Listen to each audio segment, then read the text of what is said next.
Have you ever wondered, if one day everything you've ever believed was right gets unmasked, and every social standard turns out to be something designed to control you, then who are you really? You, or a copy approved by society? Maybe you've felt that before. You just called it by another name. You called it burnout and lack of motivation. But in truth, it's the collapse of every mental crutch that once kept you steady. The moment old values stop convincing you, while new values are still ones you haven't dared to create.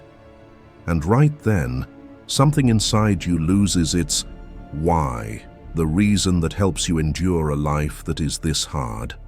And that's why you should stay. This video isn't a list of life hacks. It's a structured journey, from the mechanisms that are holding you down to the steps that help you reclaim the pen, rise beyond yourself, and finally face Nietzsche's most terrifying test.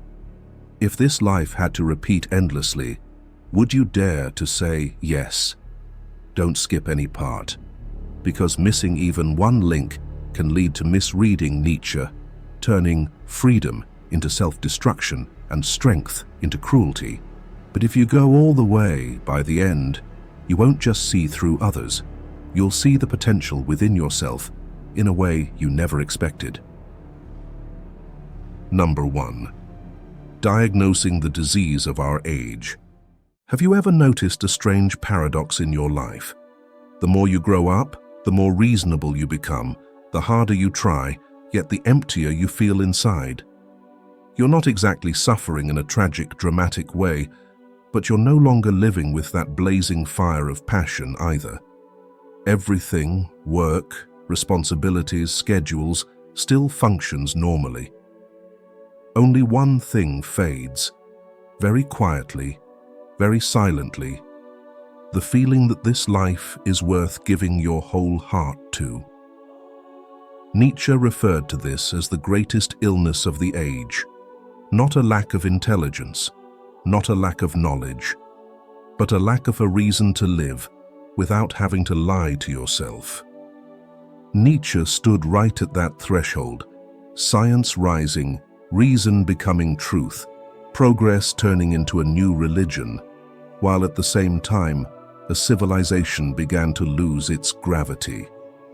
And he named that collapse with a sentence that makes people go cold. God is dead. Don't take it as religious provocation. Nietzsche wasn't celebrating, he was warning. God here is the invisible pillar that holds up an entire system of right and wrong, meaning and purpose. For centuries, people lived within an order, a highest truth, an ultimate goal, a table of values outside the human being. Then modernization, critique, and lived experience itself made people unable to believe as before, and the pillar began to shake. But the most terrifying thing isn't losing God. The most terrifying thing is losing the why that lets you endure life. You still have to cross life. You still get hit without warning. You still face loss. You still face injustice, illness, separation. But now, there is no one standing at the end of the bridge promising, everything will be repaid. All suffering has a plan. The reward is waiting behind it all. And that's when Nietzsche says, nihilism is coming. But Nietzsche flips the usual story people tell about nihilism. People think nihilism is believing in nothing. Nietzsche says the opposite. Nihilism often begins with believing in the wrong thing. Believing in the wrong thing is when you place the meaning of your life in something outside this life. A heaven, a final reward, an absolute truth that will explain everything. When you believe like that, you endure, you submit, you grit your teeth and do what's right, even when you don't truly want to choose it, because you hope it will be exchanged for some kind of peace. Maybe those were the nights you turned off the lights early to save money. and the house held only a thin streak of candlelight. You prayed as if it were the last rope left. You didn't ask for anything grand. You only asked, "Please, let there be no disaster this month," asked for your parents' pain to ease, asked for your family's poverty to loosen its grip. Then you began bargaining with life. "If we get through this, I'll live better." You confessed the smallest things, blamed yourself for snapping, for being selfish, for having dark thoughts, as if being a little purer would make fate gentler. But the next morning, the world was the same. The coughing still echoed from the back room. The bills still lay on the table. Your parents still carried their fragile bodies out the door to earn money. And you realized a truth that's hard to say out loud. You prayed because you had no other choice. And God clearly did not answer you. In that very moment, nihilism begins. Nihilism, for Nietzsche, is a psychological state, the sense that everything is dulled, every effort is meaningless, because none of your pleading, none of your striving has been answered. You once placed your faith in fairness, that living well would bring good things. Then you watched the dishonest thrive while the decent got crushed. You once placed your faith in rightness, that following the rules would be enough. Then you learned that doing everything right can still cost you everything. When those beliefs break, what dies is not just an idea. But Nietzsche looks even deeper. When God retreats from the center, human beings don't truly stop worshipping. They simply switch altars. People worship success, worship image, worship morality, worship the crowd. They run from one value to another like a thirsty person drinking seawater. The more they drink, the thirstier they get. It's something you borrow so you don't have to face the emptiness. And when you live by borrowed values, you will always feel like your life doesn't belong to you. And this is what makes Nietzsche both frightening and illuminating. He won't let you hide inside ready-made answers. He says, human beings have grown so used to receiving meaning ready-made that they no longer know how to create a why of their own. So nihilism isn't the final abyss, it's a crossroads. One path is passive nihilism, giving up, going numb, living just to get through the day. The other is active nihilism, looking straight at the ruins and saying, "Fine, then from here I will create my own meaning." And that very moment is where the journey of becoming who you really are begins with a sharp, cold truth.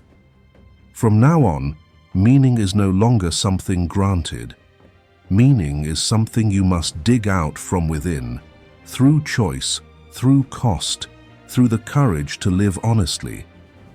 Nietzsche had stepped out from that very pillar himself, and because he had once believed, once knelt, once memorized the holy words, when he spoke of the collapse of faith, he did not speak like an arrogant man. He spoke like someone who had seen a crack that no scripture could seal. And if you've listened this far, maybe you've realized the disease of our age isn't out there. It lives in the nights you prayed until you were empty. It lives in the feeling that being accepted matters more than being yourself. Nietzsche does only one thing. He holds up a mirror and asks a question that isn't easy to answer. If there is no absolute truth left for you to hide behind, what remains of you? From that question, I will lead you through a doorway where you learn how to undo each lock that has bound you to a life that was never truly yours. Number 2, unmasking morality to reclaim inner sovereignty. Nietzsche begins with a cut so cold that many people instinctively look away. There are no eternal facts, as there are no absolute truths. What does that mean? It means life comes to you like a raw block of material, and most of what we call meaning is created by how you interpret it. You think you're doing the right thing because it's right. But so many times, you do it because you were taught it was right. And when a moral system sinks deep enough, it stops being a viewpoint. It becomes a voice in your head.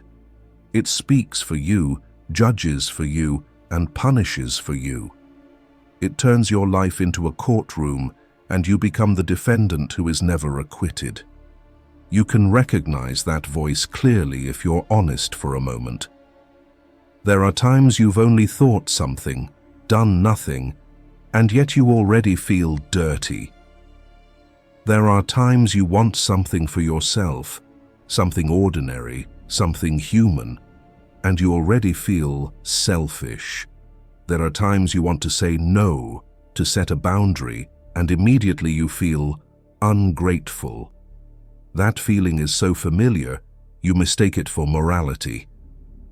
But Nietzsche would say, no, that isn't morality.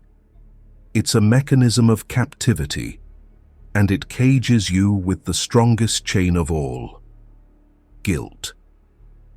When morality claims to be absolute, it does three things, quietly, brutally. First, it turns the living into prisoners of guilt, even when you've committed no crime except being human. You start apologizing even when you aren't wrong. You start shrinking yourself just to keep the peace. You begin living as if existence itself were a sin. Second, it turns the instinct to live into something shameful. Aspiration, desire, the hunger to become stronger, to rise, to touch the world with your own hands, suddenly gets labeled dangerous. You're trained to distrust the life force in your own body. And when you distrust life, you live like someone walking in the rain, afraid of getting wet. Finally, it swaps the meaning of everything powerful. Strength becomes arrogance, ambition becomes greed, desire becomes filth, freedom becomes being led astray. You see this mechanism most clearly in everyday life. A young person goes to work, earns little, and gets overloaded. They want to ask for fair treatment, want to say, I can't keep doing unpaid overtime. But the moment the thought appears, the moral voice inside them snaps on. Asking is wrong, you must give more. So they grit their teeth. They call it maturity. But in truth, they are being trained to be exploited in silence. Or in a family, you want to leave a path everyone calls stable to pursue what makes you feel alive. But you get labeled ungrateful, a dreamer, and you step back. If you've been listening and suddenly realize that voice inside you has judged you in exactly this way too, leave a small signal below. You don't need a long story. Just write one painfully honest line. Which label of guilt are you trying hardest to peel off yourself right now? And if you're not ready to name it yet, just type 1 in the comments as a way of admitting to yourself, I'm here and I'm learning how to breathe with my own lungs. This is where Nietzsche doesn't ask the naive question, is this true? He asks the question that makes every wall tremble. Who benefits when you believe this? When you believe that wanting more is bad, who gets to stay comfortable? When you believe silence is golden in every situation, who never has to change? This is Nietzsche's genealogy of morals, digging back to the origins of what is called sacred. It lets you see that some rightness is born from fear, from control, from the need to preserve order, not from love of life. And if you don't see it, you will live your entire life like a guard, standing watch over your own prison. So what does it mean to unmask morality? It doesn't mean living without discipline. It means separating real conscience from the voice of fear. The voice of conscience doesn't humiliate you, doesn't make you hate yourself.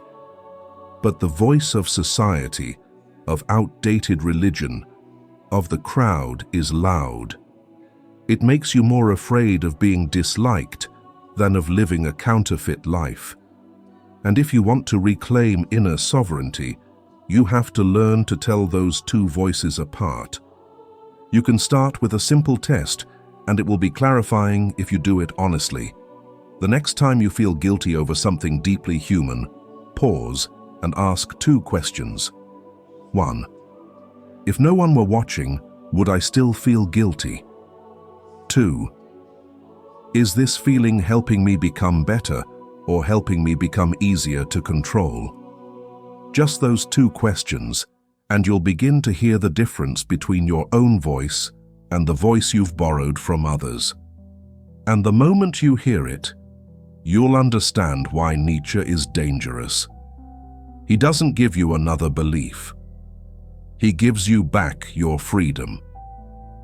And if there was ever a moment in your life when a single word, right, made you feel like you couldn't breathe, try sharing it in the comments. Whose right was it, and what did you lose to keep it? Because sometimes you don't need more motivation, you just need to unlock one chain. Nietzsche doesn't promise you'll be loved more once you unlock it.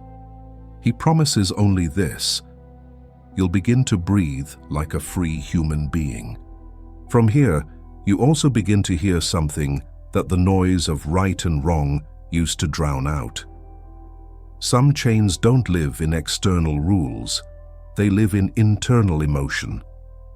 Because so often, what holds you back isn't that you don't know what you want, but that you've grown used to suppressing yourself to be accepted, and then turned that suppression into a quiet layer of bitterness.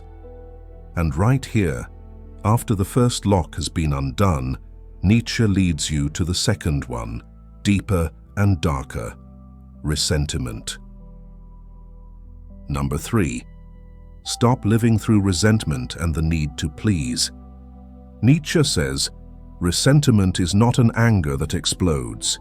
It is an anger so repressed that it no longer admits, "I don't dare to live," but instead builds a courtroom to convict those who do dare to live. And if you've ever felt irritated by someone who has done nothing to you, yet still makes something sting inside, then chances are you don't hate them. You hate the part of them that you have not yet dared to permit within yourself. Resentment often comes with a more common illness, the need to please. People often think that people-pleasing is kindness, but many times it's a survival strategy. Psychology calls it the fawn response in the stress response. Instead of fighting or fleeing, you please to stay safe.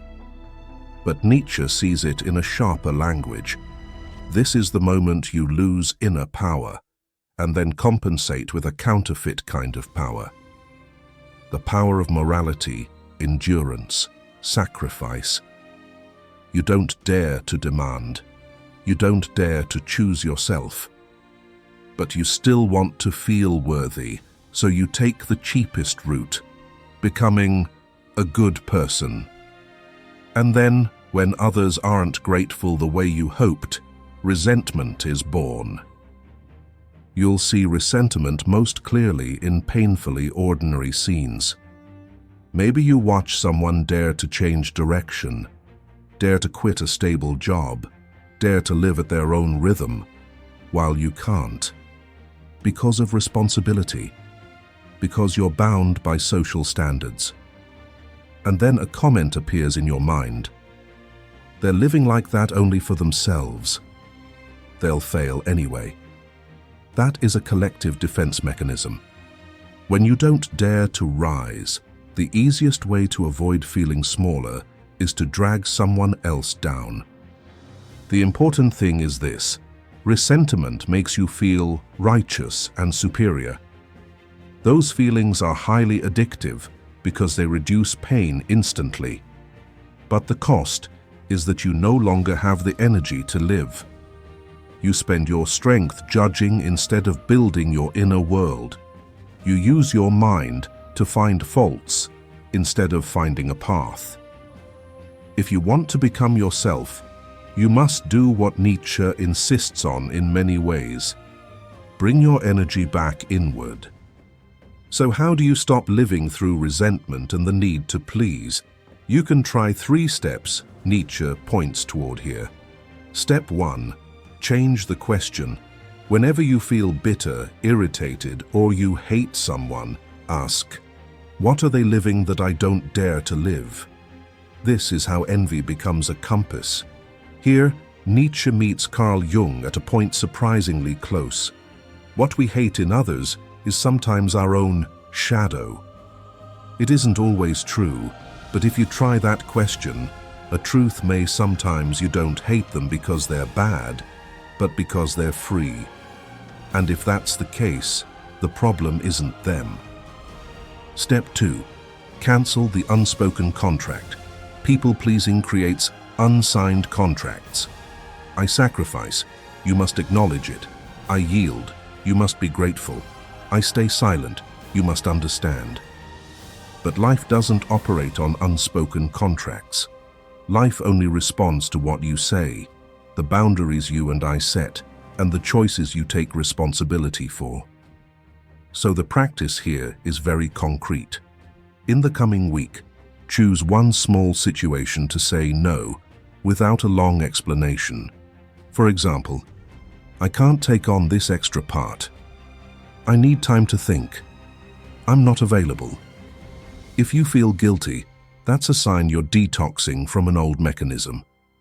Guilt at first is normal. Don't treat it as proof that you're wrong. Treat it as the noise of a habit dying. Step 3. Turn resentment into action. This is where Nietzsche is more practical than any healing slogan.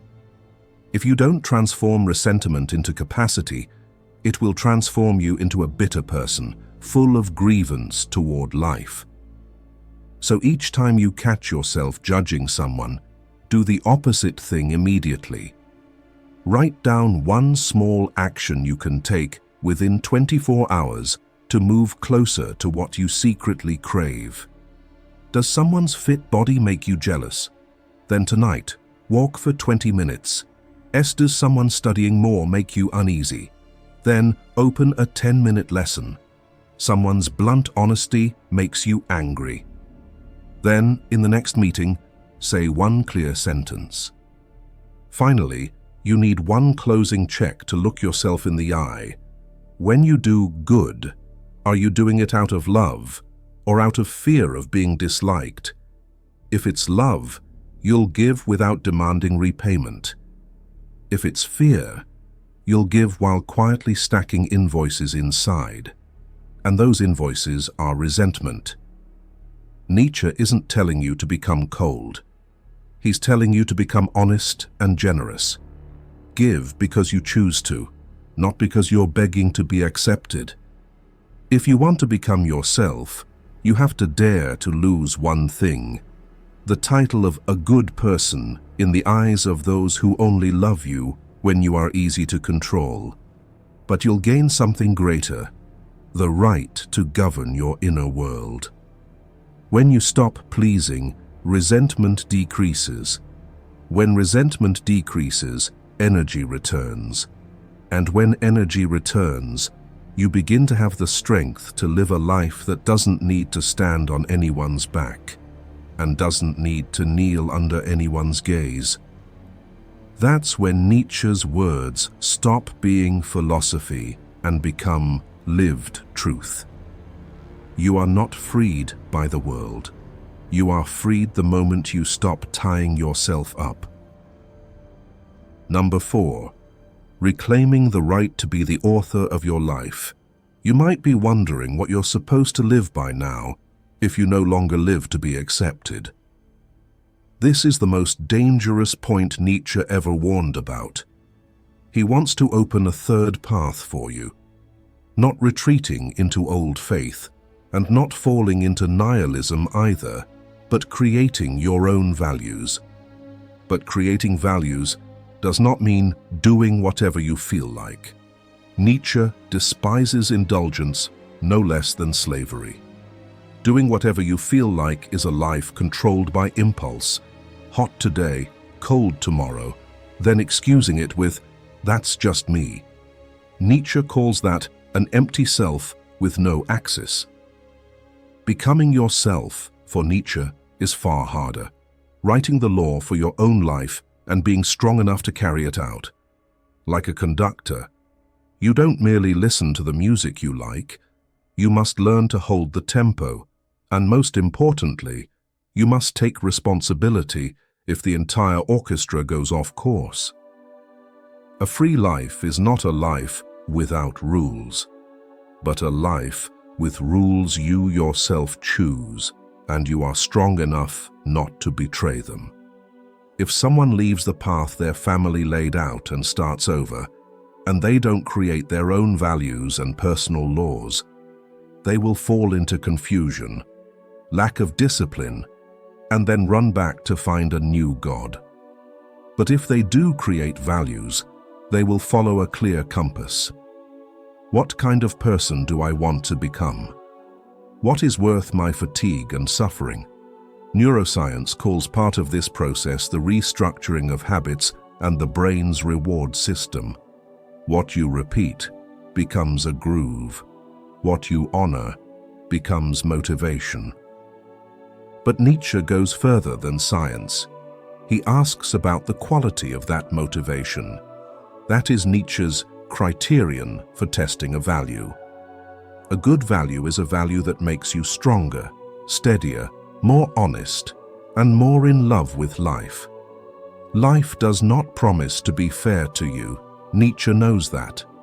So his criterion is not which value makes you safe, but which value gives you enough strength to keep living.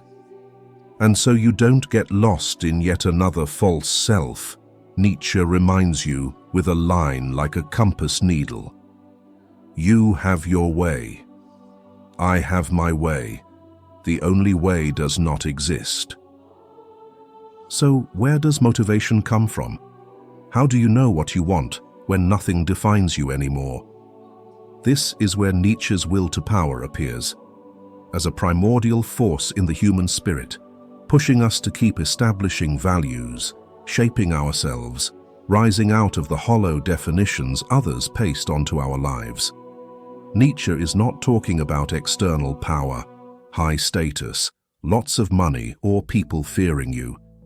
He is talking about something subtler, an internal pressure that forces life to grow, to expand, to test itself, to become. If you've ever felt you can't stand staying still, felt restless when life is too safe, felt yourself withering when every day looks the same, that's life inside you running out of air. Nietzsche calls living in tune with that pulse, daring to accept the challenge. The secret of reaping the greatest fruitfulness and the greatest enjoyment from life is to live dangerously. And that's why suffering in Nietzsche is not an excuse for pessimism. It is the material from which you forge your own values. Life can be full of hardship. Misfortune can arrive without warning. But Nietzsche does not allow you to conclude, "My life is meaningless."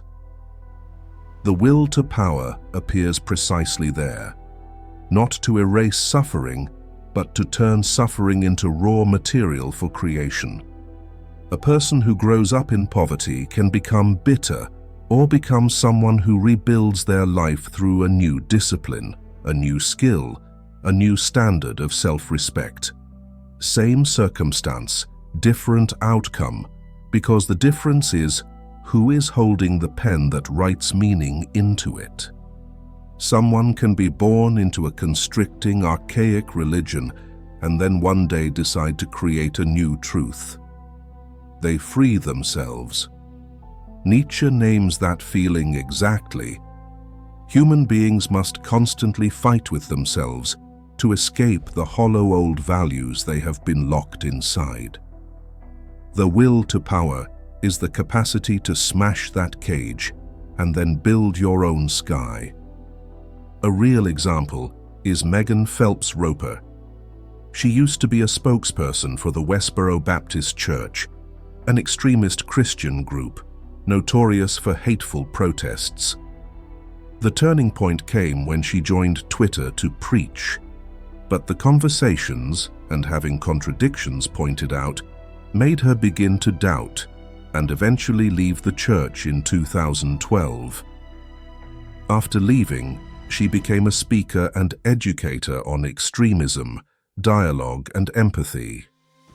She gave a TED Talk and wrote the memoir Unfollow, A Journey from Hatred to Hope. Her journey has deeply inspired other communities trapped in similar cages.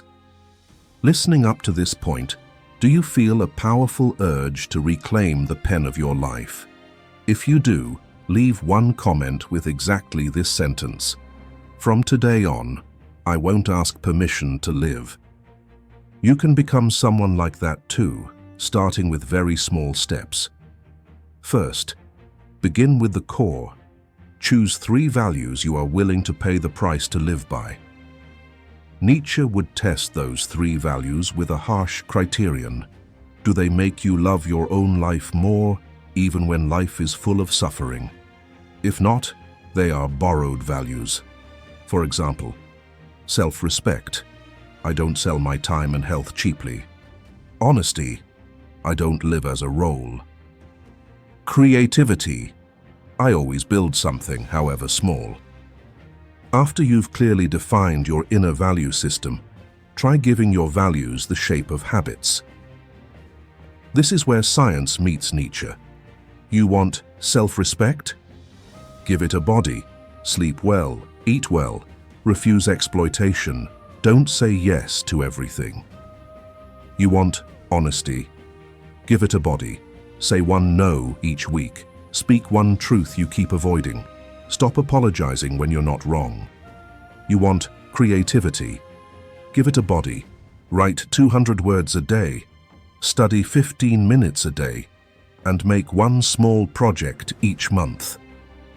Being the author of your life means you don't live on inspiration.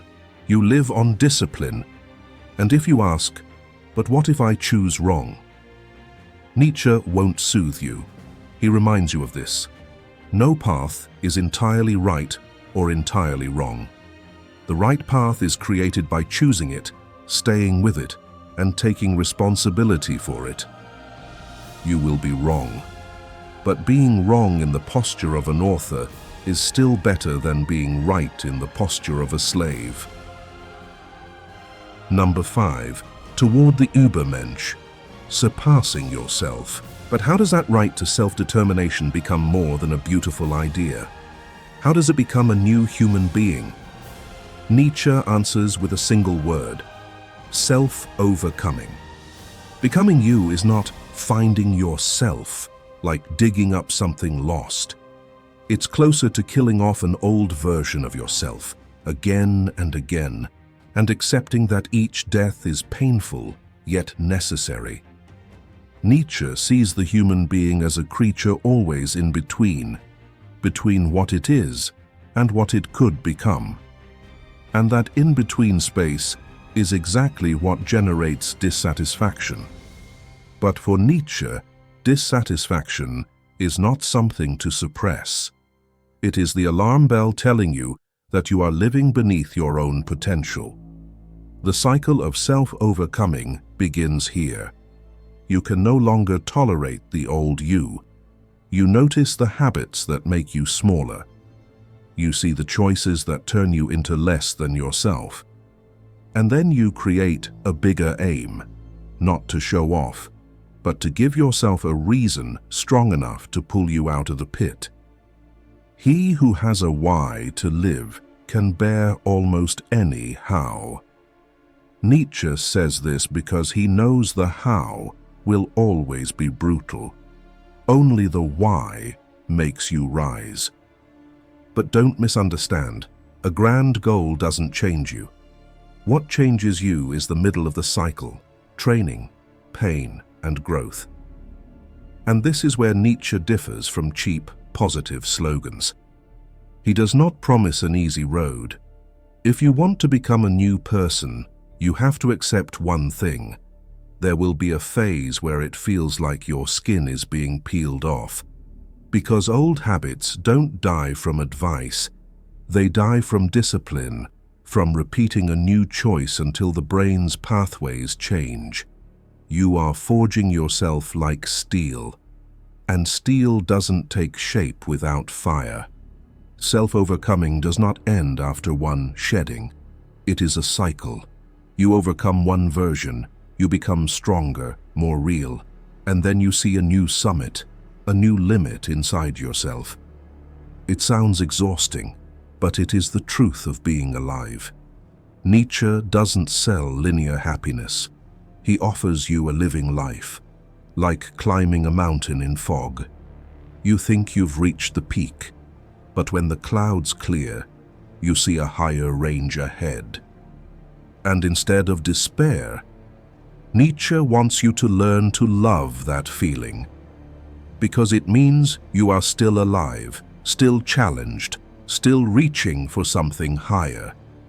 That's why Nietzsche redefines suffering with an almost ruthless line. Suffering is material for forging psychological strength, material that shows how serious you are about your life. And suffering paired with growth has a clear sign. Afterward, you don't become more bitter. You become steadier, more compassionate toward yourself. And if you're wondering, how long do I have to endure pain before I finally get happiness? Nietzsche asks a different question. Do you want a life without suffering or a life without regret? Because self-overcoming promises only one thing: you will no longer be a passive victim of your own life. You will become the one writing it forward with the very hands that once trembled. Nietzsche also gives you a figure to serve as a lighthouse, the Übermensch. Before going deeper, this must be made clear. The Übermensch is not a superhero in the comic book sense, not someone standing on top of others.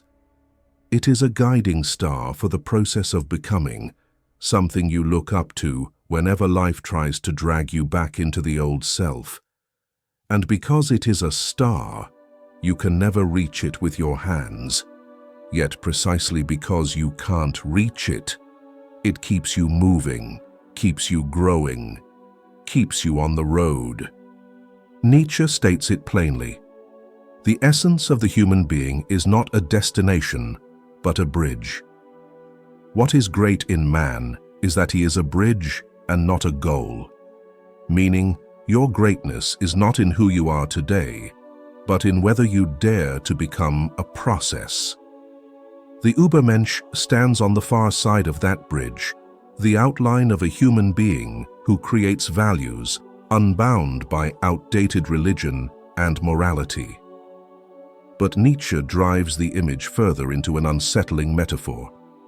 Man is a rope fastened between animal and Übermensch, a rope over an abyss.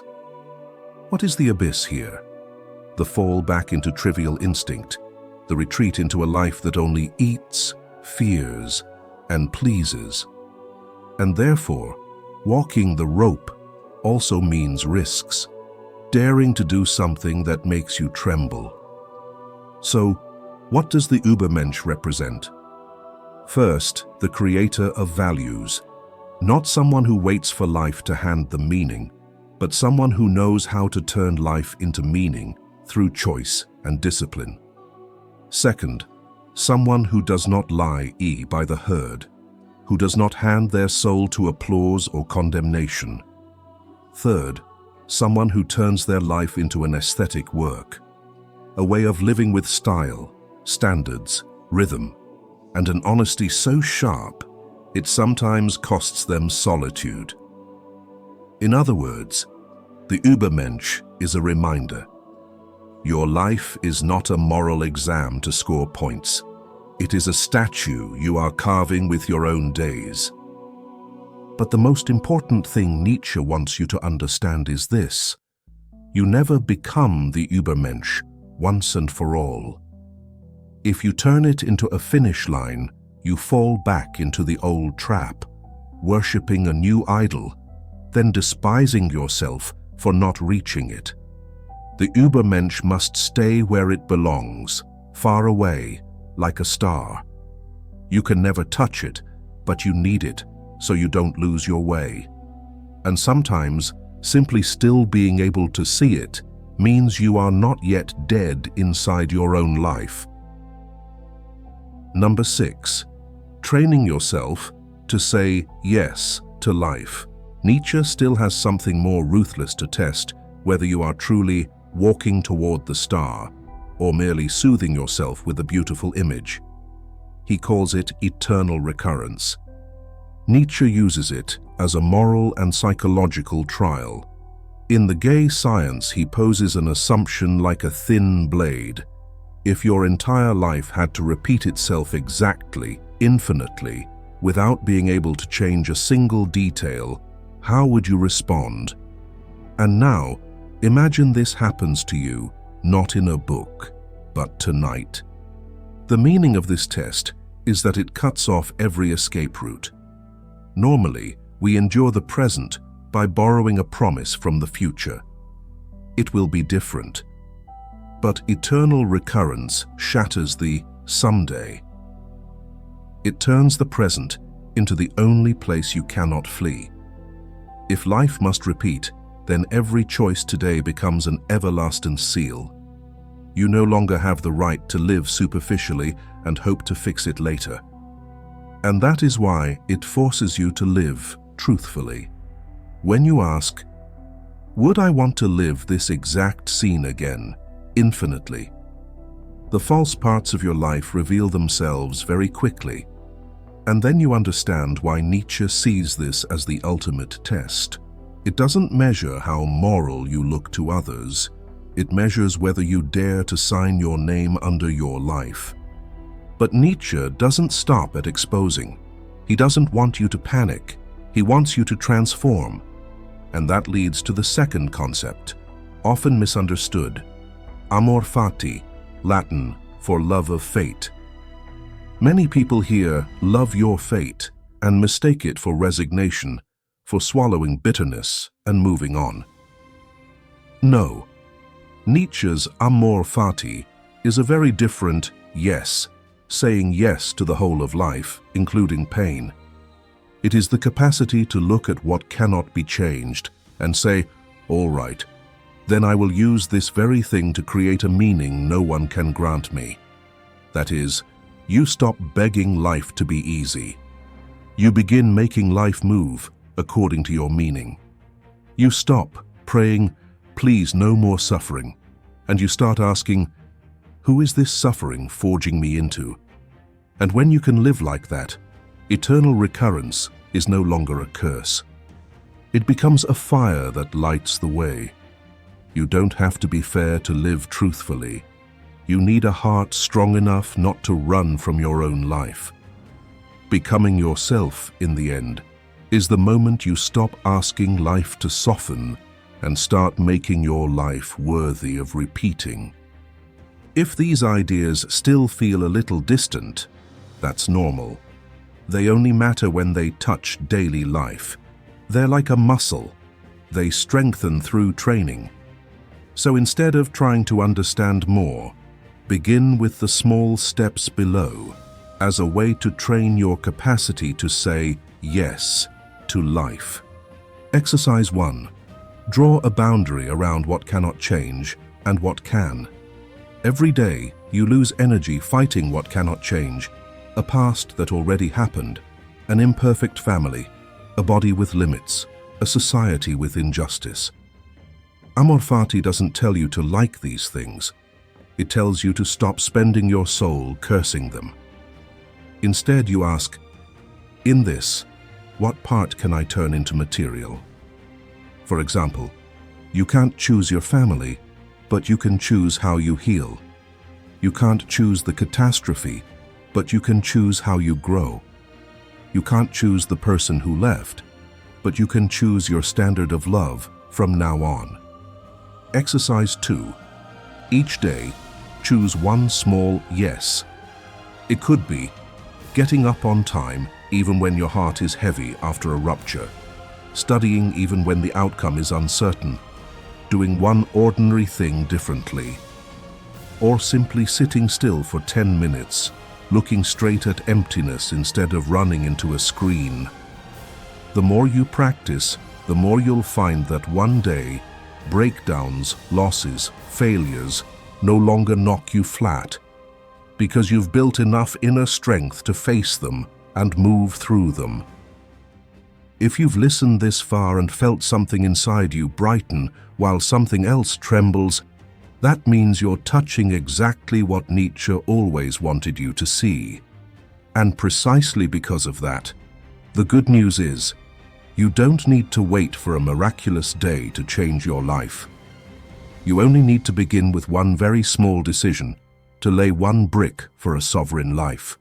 And then, one day, you will realize, becoming yourself is not an explosion.